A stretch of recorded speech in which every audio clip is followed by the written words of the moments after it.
पाहूयात सविस्तर बातमीपत्र। मुंबईमध्ये पुन्हा एकदा प्लॅटफॉर्म तिकिटाचे दर वाढवण्याचा मोठा निर्णय झालाय।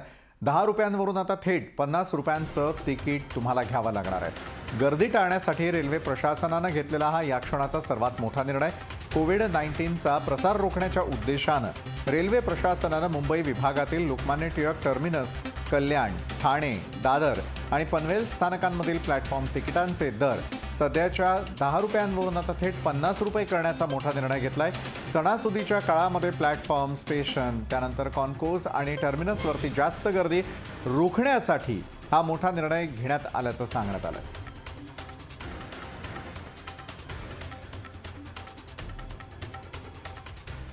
आणि त्यानंतरची पुढची बातमी आहे आर्यन संदर्भातली। आर्यनच्या जामीन अर्जावरती उद्या सकाळी सुनावणी होणार आहे। आर्यनचे वकील सतीश माने शिंदे यांनी ही माहिती दिली। तर कोर्टाने 14 दिवसांची न्यायालयीन कोठडी सुनावली आहे। आर्यन खानसह 8 जणांना न्यायालयीन कोठडी सुनावण्यात आलेली आहे। आर्यनच्या वकिलांनी मुंबई उच्च न्यायालयामध्ये त्यानंतर तातडीने धाव घेतली।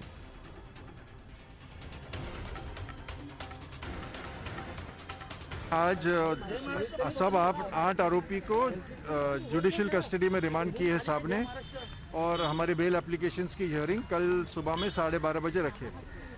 जिस तरीके से प्रेसिडेंट हमने देखे नहीं है बहुत ज़्यादा इस तरीके की, आज जुडिशियल कस्टडी होने के बाद भी कोर्ट ने डिफेंस लॉयर की रिक्वेस्ट पे ही आज एनसीबी के ऑफिस में रखने का आदेश दिया। सारे नहीं, हमारे रिक्वेस्ट नहीं है, वो कोविड का प्रोटोकॉल है और बिकॉज उनके पास सर्टिफिकेट नहीं है इसीलिए उन लोग अभी इतना लेट हो गया है, इसीलिए उन लोग को वापस एनसीबी कस्टडी में सेफ कस्टडी के लिए रखा है बस। क्रूज ड्रग्ज प्रकरणामधील साक्षीदार किरण गोसावी फरार झाल्याची माहिती कळते। गोसावी फरार झाल्याचं पुणे पोलिसांनीच घोषित केलेलं आहे। गोसावीनं नोकरीचा आमिष दाखवून पैसे उकळल्याचं देखील समोर आलंय। पुण्यातील फरासखाना पोलिसात या संदर्भात गुन्हा दाखल करण्यात आलाय। ड्रग्ज प्रकरणामध्ये शाहरुख खानच्या मुलाला ताब्यात घेणारा किरण गोसावी हा पुण्यातील फरासखाना पोलीस स्टेशनच्या फसवणुकीच्या गुन्ह्यात अनेक वर्षांपासून फरार असल्याची धक्कादायक माहिती समोर आली आहे। किरण गोसावीवरती नोकरी लावण्याचा आमिष दाखवून पैसे उकळल्याप्रकरणी गुन्हे दाखल आहेत। गोसावी विरोधात पुण्यातील फरासखाना पोलिसात गुन्हा दाखल करण्यात आलाय। किरण गोसावी हा या कारवाईमध्ये शाहरुख खानचा मुलगा आर्यन खानला पोलीस अधिकारी असल्याच्या थाटात ताब्यात घेतानाचा व्हिडिओ समोर आलाय। अंमली पदार्थ बाळगल्याप्रकरणी एनसीबीच्या अटकेत असलेल्या आर्यन खान सोबत कोर्टामध्ये सेल्फी काढणाऱ्या पंच किरण गोसावीबाबत एक धक्कादायक माहिती समोर आली आहे। किरण गोसावी त्याच्यावरती मुंबई आणि ठाण्यातही काही गुन्हे दाखल असल्याची माहिती समोर येते आहे। किरण गोसावीशी कुटुंबियांनी गेल्या 10 ते 12 वर्षांपासून संबंध तोडलेले असून त्याचा आणि आमचा काही एक संबंध नाही असं स्पष्टीकरण किरण गोसावीच्या कुटुंबियांनी दिलेलं आहे। किरण गोसावीच्या कुटुंबियांशी बातचीत केलेले आमचे प्रतिनिधी निकेश शार्दूल यांनी दिवसांपूर्वीच एनसीबीने ड्रग्ज प्रकरणाची मोठी कारवाई केली आणि ह्या कारवाई दरम्यान शाहरुख खानचा मुलगा आर्यन खान याच्यासह 8 जणांना अटक करण्यात आली। मात्र ह्या प्रकरणाचा जो मुख्य पंच आहे किरण गोसावी, आपण त्याच्या ठाण्यातल्या राहत्या घराच्या ठिकाणी आहोत। मी सध्या आहे ठाण्यातील किरण गोसावी ज्या ठिकाणी राहतो त्या इमारतीच्या ठिकाणी आहे। याच इमारतीमध्ये किरण गोसावी जो आहे दुसऱ्या माळ्यावरती राहतो आणि ज्या वेळेला आम्ही त्यांच्या घरपर्यंत पोचलो, त्यांच्या कुटुंबियांची बातचीत करण्यासाठी पोचलो, तर त्याच्याविषयी त्याच्या वडिलांनी जे प्रकाश गोसावी आहेत ते माझे पोलीस अधिकारी आहेत। तुम्ही पाहू शकता गोसावी नावाचा इथे फ्लॅट आहे, रूम नंबर 201 मध्ये किरण गोसावी या अगोदर राहायचा। आता त्याच्या वडिलांशी जेव्हा बातचीत केली त्यांनी एक मोठा खुलासा जो आहे तो केलेला आहे। किरण गोसावीशी आमच्या कुटुंबाशी काही संबंध नाही, त्याला अटक करा किंवा त्याला गोळ्या मारा आम्हाला काही वाटणार नाही, कारण आम्ही त्याच्याशी संबंध गेल्या 12 वर्षापासून जे आहेत ते तोडलेले आहेत। कारण किरण गोसावी जो आहे त्याला अनेक व्यसनं होती, अनेक प्रकारचे तो धंदे करत होता, त्यामुळे ते सर्व आम्हाला न पटणारं होतं। तो कायद्याने वागत नव्हता किंवा आमच्या हाताच्या बाहेर गेला होता, त्यामुळे त्याला जन्म दिला हाच आमची सर्वात मोठी चूक असं किरण गोसावीचे जे वडील प्रकाश गोसावी आहेत यांनी बोलून दाखवलेलं आहे। या संपूर्ण प्रकरणामध्ये आघाडीचे जे नेते आहेत त्यांनी प्रेस कॉन्फरन्स घेऊन जे आहे किरण गोसावी हा एक भाजपचा कार्यकर्ता असल्याचं सांगितलं होतं। मात्र त्यांच्या वडिलांनी जो आता काय त्यांचं म्हणणं मांडलेलं आहे, त्यांचं जे काही दुःख मांडलेलं आहे, हा किरण गोसावीमुळे जो आहे त्या वडिलांसोबतच संपूर्ण कुटुंबाला खूप मोठा मनस्ताप होत असल्याचा आता किरण गोसावी यांनी सांगितलेलं आहे. आता सध्या किरण गोसावी कुठे आहे, काय करतोय हे अजून कोणाला माहीत नाही आहे. मात्र किरण गोसावीचा ह्या प्रकरणामध्ये पंच जरी असला तरी तो NCBला मदत करण्यासाठी का पोचला किंवा त्याला ह्या संपूर्ण प्रकरणाची किंवा ह्या रॅकेटची माहिती का द्यावीशी वाटली, त्याच्याकडे ही एवढी मोठी माहिती कशी आली हे देखील आता पाहणं गरजेचं राहणार आहे. निकेश शार्दूल, लोकशाही न्यूज, ठाणे. वो ठीक है, वो उनका घर का इंटरनल मैटर है, वो उतना मैं डीप में नहीं मालूम है, बट उसका और यहाँ पर उसके घर वालों से आपस में जमता नहीं था और वो काफ़ी इन लोगों को परेशान करता था, ये मैं मालूम है.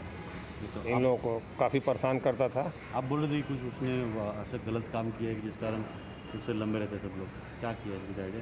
वो कौन डीप में जाता है, हम लोग सोसाइटी में रहते हैं, अपने से मतलब है, उसके पर्सनल ज़िंदगी में किसको ज़रूरत है पता करने का. राज्याचे उपमुख्यमंत्री अजित पवार यांचे पुत्र पार्थ पवार यांच्या कार्यालयावरती आयकर विभागानं छापा टाकल्याची माहिती समोर आली आहे. विशेष म्हणजे आज सकाळपासून आयकर विभागाच्या रडारवर अजित पवार आहेत. पार्थ पवार यांच्या मुंबईतल्या नरिमन पॉइंट इथल्या कार्यालयावरती छापेमारी झालेली आहे आणि याआधी आयकर विभागानं अजित पवार यांच्या 3 बहिणींच्या घरावरही छापा टाकलेला होता.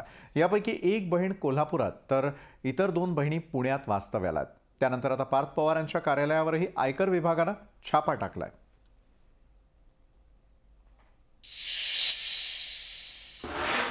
तर इकडे आयकर विभागानं गोरेगावमध्ये देखील छापेमारी केलेली आहे. अजित पवारांच्या निकटवर्तीयांच्या घरी छापा टाकण्यात आल्याची माहिती समोर येते. राजीव अग्रवाल आणि JC कुर्विल्ला यांच्या घरी छापे टाकण्यात आले. मुंबई गोरेगाव पूर्व दिंडोशी पोलीस ठाण्याच्या हद्दीत असलेल्या शगुन टॉवरवरती आयकर विभागानं हे छापे टाकलेत. इसका वहाँ छापेमारी चली है मुझे मालूम नहीं है. मैं हमेशा का तरह आज जी सुबह मैं वॉकिंग के लिए निकला था, करीबन 6:30 पौने 7 बजे का टाइम में 4-5 गाड़ी धड़ धड़ धड़ एकदम स्पीड में अंदर आ गई. मैं साइड में गया, फिर मैं रुककर मेरा जो वॉचमैन को उन लोगों ने पकड़ के ले जा रहे थे, चल चल चल बोल के. मैं बोला क्या हुआ भाई, वॉचमैन को क्यों वहाँ पर धक्का दे रहे हो. नहीं हमारा कुछ इंक्वायरी है, तो तुम आप इस तरह धक्का मार के उनको लेके मत जाओ. फिर उन्होंने थोड़ा आराम से उससे बात करके लेकर गया. फिर मैंने पूछताछ किया तो IT का राइड बोले, 2 जगह कुछ IT का राइड चालू है, किसका पास क्या है क्या इसका बारे में मुझे जानकारी नहीं है. एका क्रूजवरती NCBनं छापा टाकून ड्रग्ज हस्तगत केलं आणि त्यानंतर शाहरुख खानचा मुलगा आर्यनसह अनेकांना अटक केली. या प्रकरणानंतर NCBने या छापे कारवाईमध्ये भाजपचे कार्यकर्ते असला कसा असा सवाल उपस्थित केला.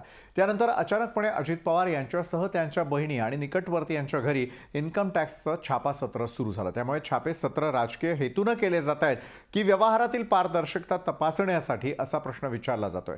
काय आहे हे संपूर्ण प्रकरण पाहूयात आमच्या या स्पेशल रिपोर्टमधून. अजित पवार कुणाच्या निशाण्यावर? अजित पवारांच्या निकटवर्तीयांच्या घरांवर छापे सत्र. NCBच्या छाप्यावर आरोप करताच NCB निशाण्यावर.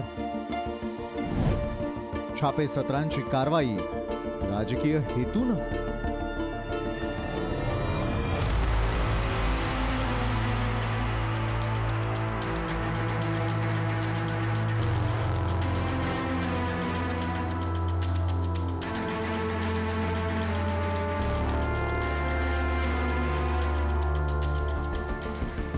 गुरुवारची सकाळ उजाडली ती छापे सत्रांच्या बातम्यांनी. इन्कम टॅक्सनं अजित पवारांच्या निकटवर्तीयांच्या घर कारखान्यांवर छापे मारले.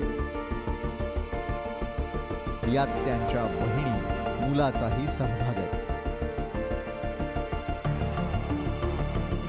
विशेष म्हणजे 2 ऑक्टोबरला मुंबईमध्ये एका क्रूजवर नार्कोटिक्स कंट्रोल ब्युरोनं छापेमारी करत शाहरुख खानचा मुलगा आर्यनसह अनेकांना अटक केली होती. यावरून राष्ट्रवादी काँग्रेसनं जोरदार टीका करत या कारवाईत NCB सोबत भाजपचे कार्यकर्ते कसे असा प्रश्न उपस्थित केला. मिस्टर गोसावी का जोनल डायरेक्टर से क्या रिश्ता है, ये उसको खुलासा करना पड़ेगा. अगर NCB कहती है कि ये NCB का अधिकारी नहीं है, तो किस तरह से 2 हाई प्रोफाइल एक्यूज को ये हैंडल कर रहे थे. मनीष भानुशाली ये NCB का अधिकारी नहीं, फिर ये दूसरे हाई प्रोफाइल जो एक्यूज है उसको कैसे हैंडल कर रहा था. सवाल ये उठ रहा है कि क्या एनसीबी को अधिकार है कि प्राइवेट लोगों को हायर करके या उनकी मदद से रेड की जाए? या आरोपांनंतर दुसऱ्याच दिवशी अजित पवारांच्या कंपन्या आणि त्यांच्या नातेवाईकांच्या घरी छापेसत्र सुरू होतं. याला निव्वळ योगायोग म्हणायचा का? आता या कारवाईवरून अजित पवारांनीही संशय व्यक्त केलाय. आता ही राजकीय हेतूने इन्कम टॅक्सने धाड टाकली का काही इन्कम टॅक्सला आणखीन काही माहिती पाहिजे होती हे इन्कम टॅक्सवालेच त्या ठिकाणी सांगू शकतील. यावरून भाजप केंद्रीय यंत्रणांचा गैरवापर करून राज्यातील सरकार खिळखिळं करण्याचा प्रयत्न करत असल्याचा आरोप केला जातोय. केंद्रीय यंत्रणा तो इन्कम टॅक्स असेल, ईडी असेल किंवा एनसीबी असेल, या सगळे यंत्रणेचा वापर करून महाराष्ट्राच्या सरकार महाराष्ट्राला नेत्यांना बदनाम करण्याच्या कट कारस्थान भाजपच्या सरकारच्या माध्यमातून सुरू आहे. विशेष म्हणजे भाजप आमदार आशिष शेलारांनी अलीकडेच एक सूचक वक्तव्य केलं होतं. तीन पक्षांमध्ये आपापसात विसंवादाची रोज लढाई लागली आहे आणि त्या तीन पक्षातील दोन पक्षांचे जे संकेत आमच्याकडे येत आहेत या सगळ्याचा अभ्यास केला तर अनुमान असा काढता येऊ शकतो की राज्यात निवडणूक केव्हाही लागू शकेल. 2019 मध्ये भारतीय जनता पक्षाचे देवेंद्र फडणवीसांच्या खांद्यावर मुख्यमंत्रीपदाची धुरा सोपवत आणि अजित पवारांना उपमुख्यमंत्री बनवून शपथ घेतली होती. मात्र त्यांची सत्तेची गणितं जुळली नाही आणि महाविकास आघाडी सरकार अस्तित्वात आलं. त्यानंतर वारंवार सत्ता पक्षातील नेत्यांवर केंद्रीय यंत्रणांकडून कुठली ना कुठली कारवाई सुरू आहे. त्यामुळे ही कारवाई राजकीय हेतून तर होत नाही ना, असा सवाल वारंवार उपस्थित होतोय. ब्युरो रिपोर्ट, लोकशाही न्यूज. दादरा हवेली लोकसभा मतदारसंघाचे दिवंगत खासदार मोहनभाई डेलकर यांच्या पत्नी कलाबेन डेलकर यांनी शिवसेनेत प्रवेश केला. मुख्यमंत्री उद्धव ठाकरे यांच्या उपस्थितीमध्ये वर्षा या निवासस्थानी हा प्रवेश सोहळा पार पडला. दादरा हवेली लोकसभा मतदारसंघाचे दिवंगत खासदार मोहनभाई डेलकर यांच्या पत्नी कलाबेन डेलकर या मुख्यमंत्री उद्धव ठाकरे यांच्या भेटीसाठी वर्षा निवासस्थानी दाखल झाल्या होत्या आणि यावेळी कलाबेन डेलकर मुख्यमंत्री उद्धव ठाकरे यांच्या उपस्थितीत शिवसेनेत त्यांनी प्रवेश केलेला आहे. आज मुझे अच्छा लगा, शिवसेना में हम जुड़े हैं और हमारे उद्धव जी के साथ बात हुई है. प्रदेश के हित में हम लोगों ने ये डिसीजन लिया है, तो हमें खुशी है कि आज हम ये पक्ष में जुड़े हैं. तो सबसे अपने शिवबंधन अपने हाथ में बांधा है, तो आपने क्या कहा? नहीं, ये रक्षा कवच है और हमारे लिए और हमारे प्रदेश के लिए, ये रक्षा के लिए ये हम लोगों ने आज कवच बांधा है और आगे के दिनों में साथ मिलजुल के हमारे प्रदेश के हित में अच्छा काम करेंगे. ठाकरे साहब का मैं तो धन्यवाद करना चाहता हूँ, हमारे पवार साहब का भी मैं धन्यवाद करना चाहता हूँ. जिस तरह से उन्होंने जो आगे के स्टेप्स लिए थे और जो हमारे न्याय की जो लड़ाई है, उनके हमारे सबसे पहली जीत तभी हुई थी जब हमने FIR दर्ज करवाया था. उन्होंने जिस तरह से पापा ने जो नोट में लिखा था कि मुझे महाराष्ट्र सरकार से न्याय मिलेगी, और जिस तरह से उन्होंने ये स्टेप लिया, हमें भी काफ़ी आशा है. आज उन्होंने एक आश्वासन ये भी दिया है कि जो पापा का जो इंसिडेंट हुआ है, जो उनकी जो न्याय की लड़ाई है, उसमें उन्होंने ठाकरे साहब पूरा सहयोग करेंगे. थोड़े समय जाने के बाद उन्होंने कहा कि सारी कार्यवाही होगी और जल्द से जल्द इसमें हमें न्याय मिलेगा, वैसे वो करेंगे. आजपासून राज्यभरातील धार्मिक स्थळं खुली करण्यात आलेली आहेत आणि त्यामुळे भाविक भक्तांपासून तर राजकीय पक्षातही आनंद पाहायला मिळाला. मुंबईतील प्रसिद्ध असलेल्या माहीम दर्गावरती आज मुंबईचे पालकमंत्री अस्लम शेख यांनी हजेरी लावली. यावेळी त्यांनी चादर चढवून प्रार्थना केली. ज्या ज्या धार्मिक स्थळांमध्ये आज राज्यभरात उघडण्यात आलेली आहे, मी आता माहीम दर्गामध्ये आलो. इकडचे हे झाल्यानंतर चर्चला जाणार आहे, त्याच्यानंतर महालक्ष्मी मंदिरलाही जाणार आहे आणि जे जे मोठे ठिकाणी आहे जिथे जास्त लोकांचा फुटफॉल असतो ते सगळ्यांना आणि ते ट्रस्टी सगळं त्यांना हेच निवेदन करणार की आपण हे आता चालू करून घेतलंय, याला परत बंद करता कामा नव्हे. तर जे गाईडलाईन शासनाने दिलेली आहे त्याला व्यवस्थित जर पालन केलं, कमी लोकांना आत घेतले आणि त्या हिशोबाने जर केलं तर मला वाटतं की ते सरकारी व्यवस्थित पालन केलं.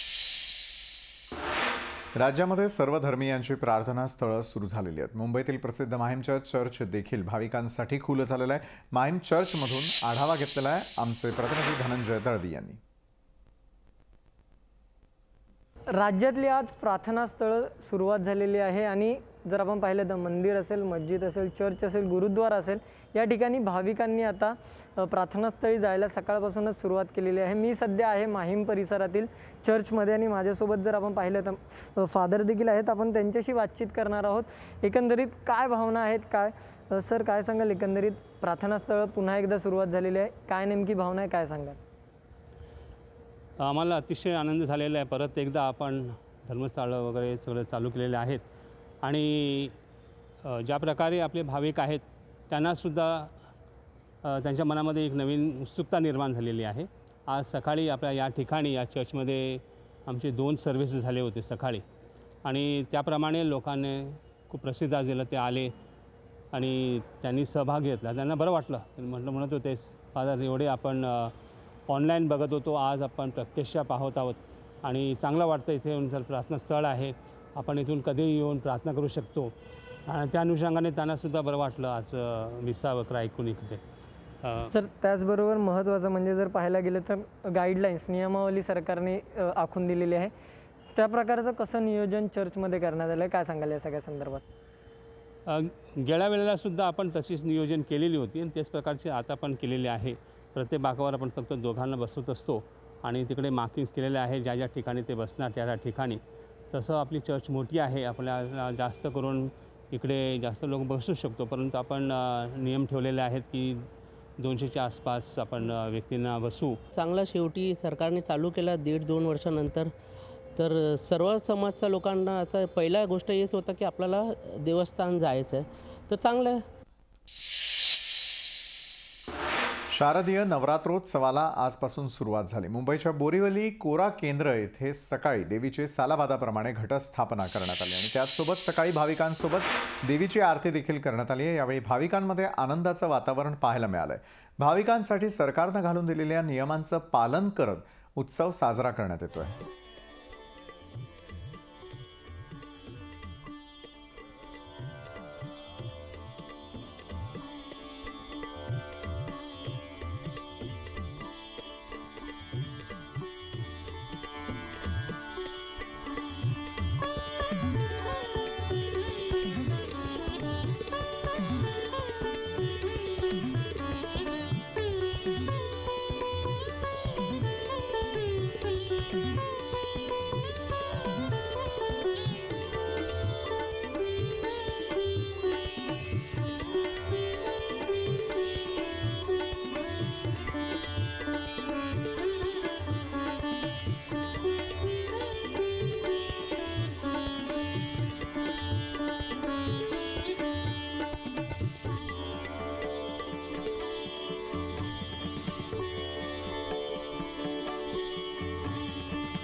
आणि माय मुंबईमध्ये या क्षणाची ब्रेकिंग न्यूज. आयकर विभागानं केलेला सर्वात मोठा गौप्यस्फोट.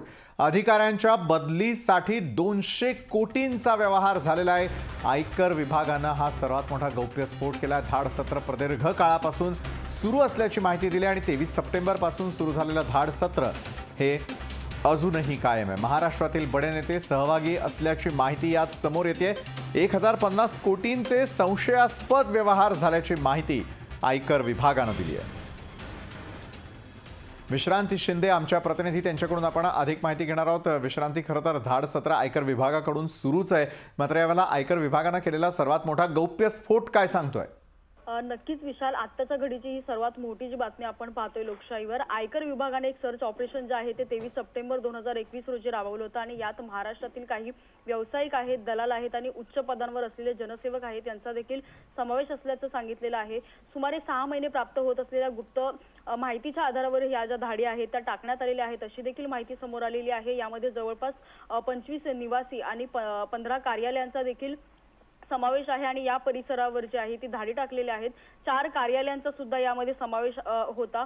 हॉटेल ऑबेरायमध्ये कायमस्वरूपी बुक करण्यात आलेले काही सूट देखील यामध्ये समाविष्ट होते. 2 दलाल या ठिकाणी जे आहे ते सातत्याने ग्राहकांना भेटत होते. यात अनेक कोड वापरून जे आहे त्या नोंदी केलेल्या होत्या. या केसमध्ये जवळपास 10 वर्ष जुन्या माहितीचा देखील समावेश होता. यात जे व्यवहार आढळून आलेले आहेत ते जवळपास 1050 कोटी रुपयांचे आहेत असं देखील सांगण्यात आलेलं आहे. एकंदरीतच विशाल, जर हे प्रकरण बघितलं तर खूप मोठं आहे. हे दलाल जे आहे ते जागा देण्यापासून सर्व शासकीय परवानग्यांपर्यंत सर्व प्रकारच्या ज्या आहेत त्या सेवा पुरवत होते.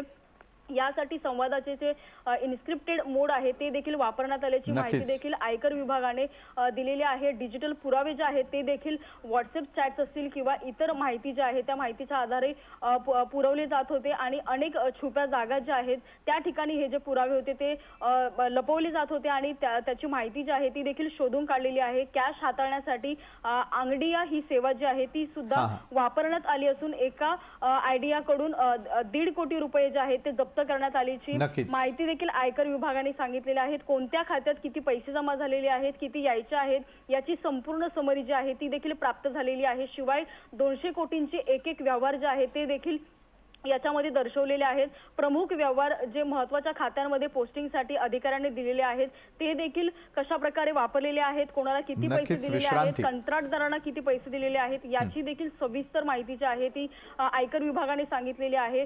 बड्या कॉर्पोरेट कंपन्या असतील किंवा जमीन खरेदी प्रकरण असतील याची देखील माहिती जी आहे ती वरिष्ठ शासकीय अधिकाऱ्यांकडून मिळालेली आहे. त्यामुळे त्यांचे नातेवाईक असतील किंवा महत्त्वाच्या व्यक्ती असतील यांची स्कीम जी आहे ती गुंतवणूक केलेली. नक्कीच विश्रांती, आयकर विभागाने जी माहिती दिलेली त्यावरती तुमचं लक्ष अशाच प्रकारे असू द्या. तुर्तास दिलेल्या माहितीसाठी धन्यवाद. कोरोनाच्या काळामध्ये मागच्या 1.5 ते 2 वर्षांपासून भाविक भक्तांसाठी बंद असणारे विरारचं जीवदानी देवी देवस्थान आजपासून भाविक भक्तांसाठी खुलं करण्यात आलं. सकाळी 6 वाजता मंदिराचं गेट उघडून भाविकांना प्रवेश दिलेला आहे. पाहूयात कशी आहे मंदिराची यावेळेला स्थिती.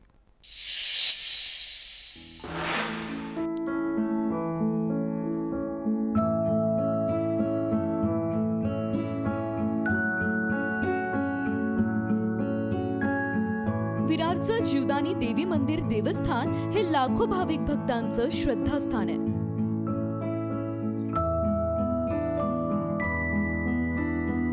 नवरात्रीच्या पहिल्याच दिवशी सुरू झाल्यानं भाविकांसह मंदिर व्यवस्थापन समितीलाही मोठा दिलासा मिळालाय.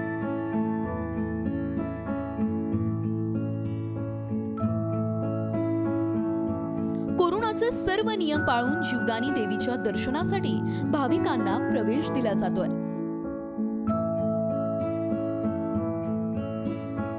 प्रदीर्घ काळानंतर जीवदानी देवीच्या मंदिरातील गाभाऱ्यात आता भाविकांची मांदियाळी बघायला मिळते.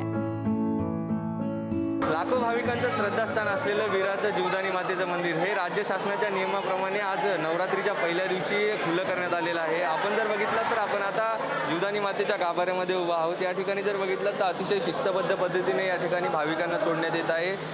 पूर्णतः शासनाच्या नियमाचं पालन करूनच या ठिकाणी मास्क असेल, सॅनिटायझर असेल, सोशल डिस्टन्स असेल या माध्यमातूनच भक्तांना आपलं मातेचं दर्शन घेण्यास सोडण्यात येत आहे. जे युवा कॉलेजचे स्टुडंट आहेत, NCCचे ते स्टुडंटसुद्धा या ठिकाणी तैनात करण्यात आलेले आहेत. मंदिर प्रशासनाचे कर्मचारी या ठिकाणी आहेत. विरार पोलीस देखील मोठ्या प्रमाणात या ठिकाणी तैनात आहेत. त्यामुळे आता मंदिर खुलं झाले असल्यामुळे भक्तांमध्ये देखील एक आनंदाचं वातावरण निर्माण झालेलं आहे. एकंदरीत पाहायला गेलं तर मागच्या 2 वर्षापासून हे मंदिर बंद असल्यामुळे भक्तांमध्ये एक नाराजीचा सूर होता. परंतु राज्य शासनाच्या नियमाप्रमाणे हे मंदिर आजपासून सुरू झाले असल्यामुळे भक्तांमध्ये आणि ट्रस्टींमध्ये एक आनंदाचं वातावरण निर्माण झालेलं आहे. मंदिर सुरू झाल्यानं कायदा सुव्यवस्था आणि सुरक्षेच्या दृष्टिकोनातून मंदिर परिसरात 4 पोलीस अधिकारी, 60 पोलीस कर्मचारी हे तैनात आहेत. अतिशय शिस्तीत आणि सोशल डिस्टन्सिंग ठेवून भाविकांना दर्शन दिलं जात आहे. कोरोनाचे सगळे नियम पाळण्याच्या दृष्टीने मास्क हे कंपल्सरी केलेलं आहे आणि सॅनिटाईज करून भक्तांना वरती पाठवलं जातं. त्यांना शिवाय त्यांचं थर्मल स्कॅनिंग केलं जातं आणि 1400 पायऱ्या चढून आलेला भक्त आहे तर तो सुरक्षितच असेल अशी खात्री करून आम्ही दर्शन देतोय. त्या या दिवशी देवीची घटस्थापनेची पूजा आहे आणि भाविक एकदम सर्व मास्क सॅनिटायझर वापरून सोशल डिस्टन्सिंगचं पालन करून इथे जागोजागी आम्ही मार्क केलेला आहे. त्या मार्कवरती ते थांबून व्यवस्थित भाविक दर्शनासाठी येत आहेत. नवरात्रीच्या पहिल्याच दिवशी भाविकांना जीवदानी देवीचं दर्शन घेता आलंय आणि त्यामुळे भाविकांनीही समाधान व्यक्त केलंय. गेले 1.5 वर्ष झाले लोक मंदिर उघडायची वाट बघत होते. आज सकाळपासूनच मंदिरात येण्यासाठी लोकांनी रांगा लावलेल्या आहेत. नवरात्रीचा उत्सव हा भारतीय संस्कृतीमध्ये खरोखर मोठा उत्सव असतो. लोकांची श्रद्धा, ह्या श्रद्धा जी आहे, ह्या जीवदानी मातेपरी असलेली भक्ती, जीवदानी मातेकडे असलेली शक्ती, या भक्तिशक्तीमुळे हे संबंध जगावर आलेलं संकट कोरोनाचं नक्की टळेल. अनलॉक नंतर आता मंदिरं सुरू झाली आहेत.